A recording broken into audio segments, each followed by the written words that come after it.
ആംബുലൻസുകൾ ഇപ്പോൾ ഇടിക്കുന്നുണ്ട്. കൂടുതലെന്ന് പറഞ്ഞാൽ നമ്മളെ ഫോഴ്സ് ട്രാവലർ, അതായത് കുറച്ച് വലിയ വണ്ടിയാണ്. പോരാത്തതിന് കൺട്രോൾ എന്ന് പറഞ്ഞാൽ ABSും കാര്യങ്ങളും എല്ലാം വരുന്നുണ്ടായിരുന്നു. പക്ഷേ എന്തുകൊണ്ടാണ് ഇതിൻ്റെ കൺട്രോൾ എന്താ പറയണ്ടേ ഇല്ലാണ്ടായി പോകുന്നതെന്ന് പറഞ്ഞാൽ, ഒരുപാട് വണ്ടികൾ ഞാൻ പറഞ്ഞില്ലേ, വണ്ടികൾ ഒരുപാട് ഇപ്പം നിരത്തിലിറങ്ങുന്നുണ്ട്. ഒരു ദിവസം തന്നെ ഒരുപാട് സ്കൂട്ടറും ബൈക്കുകളും അതേപോലെ തന്നെ മറ്റു പല എല്ലാം കാറുകളും എല്ലാം ഇറങ്ങുന്നുണ്ട്. അപ്പോൾ എന്ന് പറഞ്ഞാൽ ഈ പണ്ട് ഓടിച്ച ആ ഒരു രീതിക്കല്ല ഇപ്പോൾ ഓടിക്കേണ്ടത്. ഇപ്പം എന്ന് വെച്ചാൽ വളരെ കെയർഫുൾ ആയിരിക്കണം. സിറ്റിയിലാണെങ്കിലും എവിടെയാണെങ്കിലും ഒരു പോക്കറ്റ് റോഡിൽ നിന്ന് ഒരാൾ കയറുന്ന കണ്ടില്ല നിങ്ങൾ? വണ്ടി നമ്മൾ നല്ല ഒരു സ്പീഡിൽ, ഒരു അത്യാവശ്യം സ്പീഡിൽ വരുമ്പോഴായിരിക്കും ഇവരും കയറുക. അപ്പോൾ ആരെ കൺട്രോളാണ് പോവുക? നമ്മളതല്ലേ. അതേപോലെ തന്നെ ഇവർക്ക് സംഭവിക്കുന്നത്.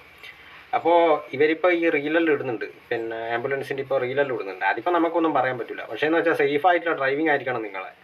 കാരണം എന്ന് പറഞ്ഞാൽ ഇതിൽ കൊണ്ടുപോകുന്ന രോഗികളടക്കം മരിച്ചു പോകുന്നുണ്ട് നിങ്ങൾ ഈ വണ്ടി ആക്സിഡൻ്റ് ആകുമ്പോൾ. അപ്പോൾ വളരെ ശ്രദ്ധിക്കേണ്ട ഒരു കാര്യമാണ്.